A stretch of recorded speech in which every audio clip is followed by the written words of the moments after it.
All countries in the world are in debt. The United States currently owes over $38 trillion, the highest amount in its history. The European Union owes about $14 trillion, and Japan nearly $9 trillion. Even oil-rich countries like Saudi Arabia or export giants like Germany and China carry enormous debts. But here's the intriguing question. If everyone owes money, who is actually being paid? Debt isn't just a burden. It's the very architecture of the modern world. Every war, every crisis, every economic collapse rests on this invisible structure of debt. And if you follow the debt chain closely, you encounter a disturbing truth. The world doesn't owe money to any particular person. The debt is owed to itself.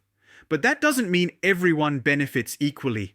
The total debt exceeds $315 trillion, nearly 3 times the size of the global economy. To understand how we got here, we need to dive deep into history. Long before the first credit cards or digital transfers, the idea of national debt was born out of war, not Wall Street.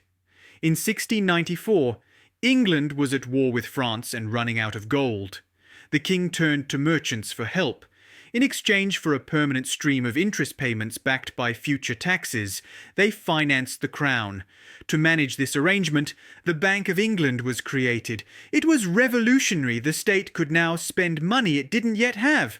In return, lenders received something priceless, a promise from the government, tradable, buyable, and sellable. This was the birth of government bonds, the seed of the modern financial system. France copied the idea, the Netherlands refined it, and the newly independent United States embraced it to fund its revolution and westward expansion. National debt became a measure of credibility, not failure. The ability to borrow was seen as the ability to rule. Once, empires conquered lands to extract gold. Now they issue bonds to collect interest. The battlefield was replaced by the balance sheet. 3 centuries later, debt has become the world's dominant export. The US owes $38 trillion, Japan $9 trillion. Global debt grows by the equivalent of $1 trillion every 100 days. Every country owes, every bank lends, and we citizens, through taxes, savings, and pensions, are both debtors and creditors. But who is holding the other end of this debt? Let's start with the US.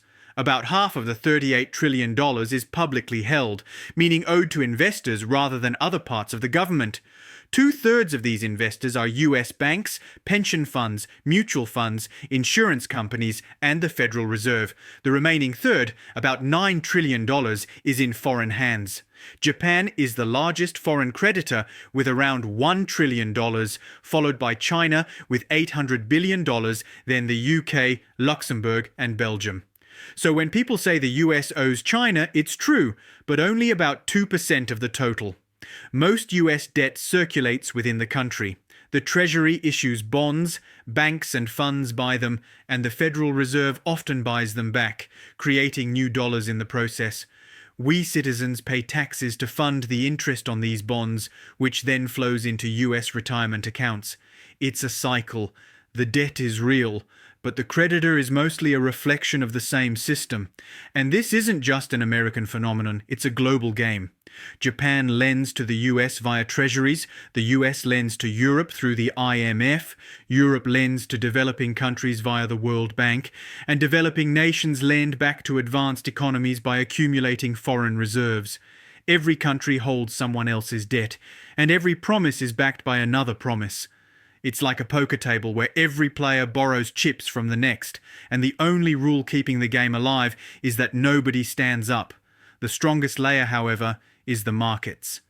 Behind every government bond sits a web of institutions, hedge funds, pension funds, sovereign wealth funds, and central banks managing trillions.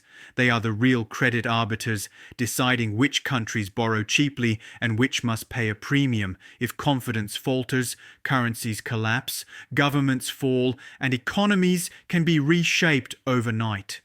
Democracy chooses the ruler, markets determine who survives, and the archbishop of this system is the central bank. Central banks don't just manage debt, they create it. When the Federal Reserve or the European Central Bank buys bonds, new money is generated. One balance sheet's liability becomes another's asset. Every dollar in circulation represents a unit of debt somewhere else. There's no such thing as debt-free money. Every coin, note, and digital dollar carries an invisible IOU. This cycle has persisted for decades thanks to confidence. As long as investors believe governments will pay interest, even if not the principal, the system keeps running. But what happens when confidence falters? We've seen it. In 2010, Greece. The government couldn't pay its debt. Bondholders panicked and yields spiked. The European Central Bank and IMF intervened, but the rescue came with austerity, taxes, spending cuts, and mass unemployment. For a generation, bailout meant sacrifice. Repeated defaults in Argentina turned debt into a national curse. In Sri Lanka, government foreign currency shortages led to fuel shortages and political collapse. When the system breaks, creditors become visible. The IMF, rating agencies, bondholders. Yet even after collapse, the logic restarts. New debt replaces old, and the system continues under a new name on the same balance sheet. In the 21st century, debt isn't designed to be repaid. It's meant to be rolled over. Governments don't actually plan to pay off their debt. This isn't a conspiracy. It's policy. Debt works like a subscription. New bonds pay off old ones. Interest is the real product, the price of stability. The global economy now depends on that interest, like a shark that must keep swimming to breathe. The US will never fully pay off its $38 trillion debt. It will refinance forever. Japan has rolled over its debt for decades, now exceeding 250% of GDP. Yet yields remain near zero. Investors aren't waiting to be repaid, they're waiting to renew the deal. Why? Because government debt is the safest collateral in existence. Imagine if Washington decided to pay off all its debt. Banks and funds worldwide would lose their most stable asset. Dollar supply would shrink, triggering deflation and collapse. Paying the debt would destroy what makes the economy function. So governments do the opposite. They keep issuing more debt, rhythmically, not recklessly. Debt is the heartbeat of capitalism, felt in every pension fund, mortgage, and market. That's why, when politicians talk about balancing the budget or paying down debt, they're selling an illusion. The goal isn't to eliminate debt, but to keep it sustainable and trustworthy. When confidence fades, numbers lose meaning, interest rates spike, and the debt-based economy stops. Here's the real secret of sovereign debt. The plan was never to pay it off. We only realized it much later. The plan was to keep the world believing debt would be repaid. As long as confidence persists, the numbers can stretch indefinitely. But trust is not distributed equally. When we say the debt is to ourselves, that's only partially true. Interest payments don't flow equally. Taxes and labor go to institutions and investors. Debt isn't just a transfer between countries, it's a transfer between classes. That's why global inequality and indebtedness rise together. The system rewards those who own debt and punishes those who merely pay it. This story repeats from households to nations and from nations to the world.